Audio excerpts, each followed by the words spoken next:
जमशेदपुर के बागबाड़ा क्षेत्र से ह्यूमन ट्रैफिकिंग का मामला प्रकाश में आया है, जहां शहर से दो नाबालिग युवतियों को बाहर ले जाकर बेचा गया है। भुक्तभोगी परिवार ने इस मामले में पुलिस या कार्रवाई की मांग को लेकर एसएसपी को एक मांग पत्र सौंपा है।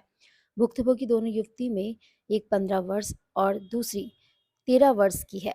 भुक्तभोगी युवती ने कहा कि बागबाड़ा क्षेत्र की ही एक महिला जिनका नाम तुलसी कालंदी है, उनके द्वारा दोनों युवतियों को बहला फुसलाकर काम दिलवाने का झांसा दिलाकर राजस्थान ले जाया गया, जहां उन्होंने ह्यूमन ट्रैफिकिंग के तहत दोनों युवतियों को वहां बेच दिया और वहां उनके साथ अनैतिक कार्य किया जा रहा था। मौका पाकर इन लोगों में से एक वापस जैसे तैसे जमशेदपुर पहुंची, जिसके बाद सारा मामला प्रकाश में आया। भुक्तभोगी परिवार के अनुसार उन्हें धमकी मिल रही थी कि अगर वापस आई तो युवती को फिर से राजस्थान नहीं भेजा तो वे दूसरे को मौत के घाट उतार देंगे। ऐसे में भुक्तभोगी परिवार से जिले के एसएसपी से जल्द इस मामले में पुलिस या कार्रवाई की मांग है। हितलाई विधानसभा में सलगाजुड़ी कालिंदी बस्ती है, जो पूरी तरह से वहाँ पर मतलब स्थिति ऐसा बना है कि इनका घर भी नहीं है, दरवाजे तक नहीं है इनके घर में।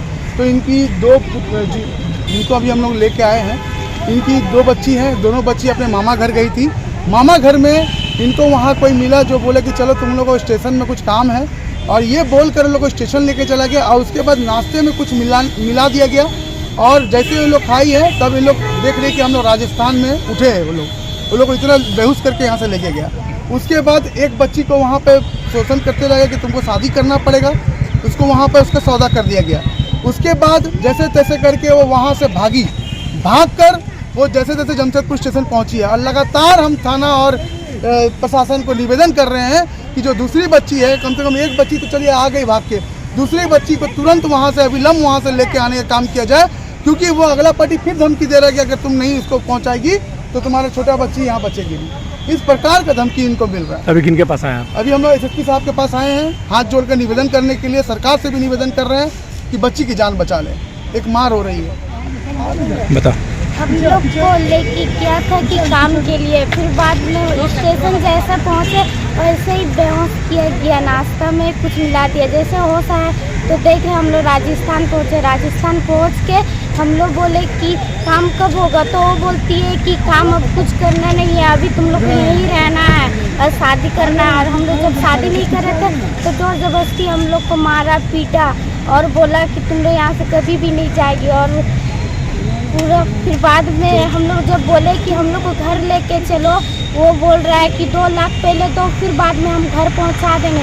हम लोग बोले 2 लाख कहाँ से लाएंगे, तो बोलता है तुम लोग को इतना कपड़ा इतना कुछ खरीद दिया, हम लोग नहीं जानते, तुम लोग पैसा दो हम लोग को फिर पहुंचाएंगे।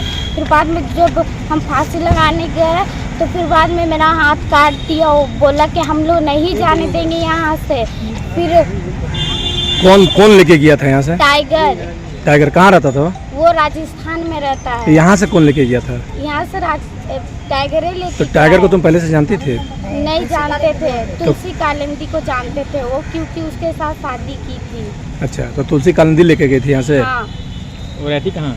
वो रहती क्या काम बोली थी, क्या काम करने के लिए? बोली थी कि गिट्टी और बालू का काम है रेजाकुली में। कहाँ पर? स्टेशन में बोली थी। उसके बाद आप लोग लेके चल गया था? हाँ। आपको और किसको लेके गया था? मेरी छोटी बहन को। तो जहाँ पर रखा तो वहाँ पर और भी लड़कियाँ थी कि सिर्फ तुम 2 ही थे? नहीं, हम लोग के 2 थे और कोई नहीं थी। और क्या शादी करने का दबाव डाल रहा था? हाँ। तो किस तरह से भागी वहाँ से? हम उसके पॉकेट से 1000 निकाले और हम वहाँ से भाग गए और किसी को मदद मांगे कि हमको स्टेशन पहुँचा दीजिए। वो स्टेशन पहुँचा दिया, हमको ट्रेन में बैठा दिया और हम बैठ के आ गए। अभी भी आपकी बहन वहीं पर है? हाँ, मेरी बहन वहीं पर ही है अभी।